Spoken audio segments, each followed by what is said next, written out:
नमस्कार दोस्तों, welcome to world affairs. मैं हूं प्रशांत धवन। इस वक्त हम यहां पे जूम कर रहे हैं गलवान वैली की तरफ। गलवान वैली ये वही जगह है जहां पर जून 16 को इंडिया और चाइना के जो सोल्जर्स हैं इनकी क्लैश हुई थी और 20 इंडियन सोल्जर्स वीरगति को प्राप्त हो गए और 45 चाइनीज सोल्जर्स भी यहां पर मारे गए।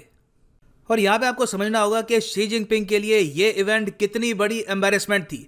शी जिनपिंग आज के समय चाइना में है लीडर फॉर लाइफ। जब तक वो मरेंगे नहीं, उनको कुर्सी छोड़ने की कोई आवश्यकता नहीं है। और ऑब्वियस ही बात है, जब उनके अंडर इतना बड़ा ब्लंडर हो जाए चाइनीज मिलिट्री का, तो उन पर प्रेशर तो पक्का आएगा। क्योंकि आप अगर हिस्ट्री में देखो तो आखिरी बार 1979 में पहली बार एक युद्ध के दौरान चाइनीज सोल्जर्स ने अपनी जान गंवाई थी। उस टाइम चाइना लड़ रहा था वियतनाम के अगेंस्ट, एक बहुत ही छोटे देश के अगेंस्ट, जिसने उस वक्त भी चाइना को हैवी डैमेज पहुंचाया था। इंडिया के साथ भी सेम केस हुआ है। हाँ, इंडिया के सोल्जर्स वीरगति को प्राप्त हुए, मगर चाइना के कई सोल्जर्स मारे गए हैं। और ये बात एक्चुअली कंफर्म करी है मल्टीपल सोर्सेज ने। रशियन एजेंसी कह चुकी है कि 45 चाइनीज सोल्जर्स मारे गए। अमेरिकन जो एक्चुअली इंडिया के साथ है, उन्होंने कहा है कि यहाँ पर 35 चाइनीज सोल्जर्स मारे गए हैं। और आप अगर इंडियन आर्मी की माने तो हमारे जो लेफ्टिनेंट जनरल वाई.के. जोशी हैं, जो आज के टाइम में सर्व कर रहे हैं as the commander in chief of northern command, इन्होंने भी ये कहा है कि जो रशियन सोर्सेज हैं मोस्ट प्रोबेबली यही सही है। 45 चाइनीज सोल्जर्स मारे गए हैं, ये हिंट दिया है इंडियन आर्मी ने। और उस वक्त आपको याद हुआ कि शायद चाइना दुनिया में अकेली कंट्री बनी थी जिसने सोल्जर्स मरने के बावजूद ये डिक्लेयर नहीं किया कि उनके कितने सोल्जर्स मारे गए थे। कई दिनों तक सोल्जर्स की फैमिली को, अपने देश को ये नहीं बताया कि वो कौन लोग थे जिन्होंने अपने देश के लिए बलिदान दिया। क्योंकि देखिए, घूम फिर के वो भी ह्यूमन बीइंग थे, अपने देश के लिए लड़ रहे थे। ठीक है, वो कॉन्फ्लिक्ट में मारे गए, वो सब अलग बात है, मगर मौत के बाद एक डिग्निटी उनको मिलनी चाहिए। कंट्री को एक्नॉलेज करना चाहिए था कि हाँ, ये हमारे लोग हैं, हमारे देश के लिए लड़ते हुए मरे हैं। मगर शी जिनपिंग की इमेज को बचाने के लिए जो एक्चुअल नंबर है चाइनीज सोल्जर्स की मौत का, इसको छुपाया गया कई हफ्तों तक। और अब हम यहाँ पर देख रहे हैं कि फरवरी 2020 में, फरवरी भी ऑलमोस्ट खत्म हो चुका है, अब जाकर चाइना की डिफेंस मिनिस्ट्री ने फाइनली बताया है कि जी हाँ, हमारे सोल्जर्स मारे गए थे। इन्होंने क्लेम किया है कि 4 सोल्जर्स इनके मारे गए थे और इन्होंने ये भी क्लेम किया है कि बाकियों को इंजरी भी आई थी। मगर ये क्लेम करते वक्त इन्होंने साथ में एक और प्रोपेगेंडा का पार्ट ये भी चला है।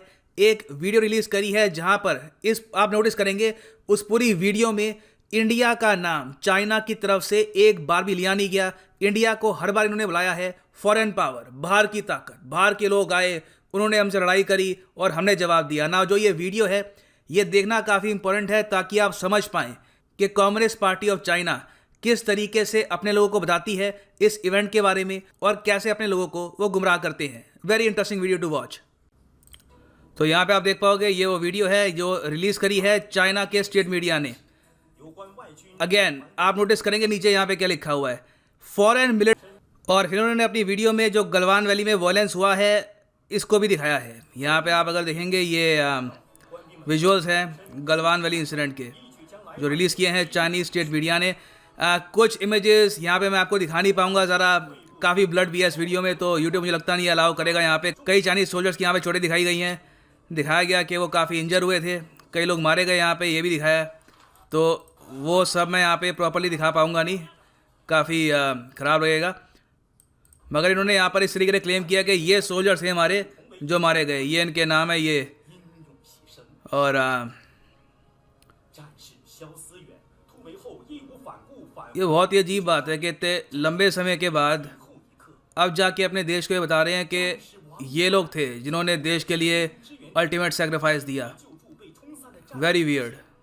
आई थिंक इंडिया में हम लोग टॉलरेट ना करते हैं सब, बट आई थिंक वहाँ पे कुछ ज़्यादा क्वेश्चन पूछने वाला कोई है नहीं सीधा वहाँ पे। एक सिंगल पार्टी गवर्नमेंट है, अथॉरिटेरियन रूल है।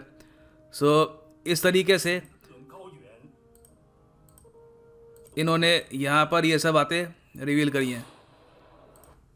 और कंक्लूजन में यहाँ पे मैं ये कहूँगा कि जिस तरीके से इन्होंने ये पूरी वीडियो बनाई है, ये वीडियो थी प्राइमरली फॉर चाइनीज़ ऑडियंस। ये वैसे बाहर अब रिलीज़ कर रहे हैं लोग, मगर प्राइमरली ये है चाइनीज़ लोगों के कंजम्पशन के लिए।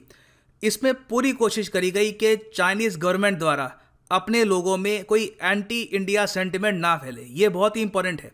एक बार भी कोई इंडिया का झंडा नहीं दिखा, कोई इंडियन ऑफिसर को ज़्यादा जूम इन करके नहीं दिखाया।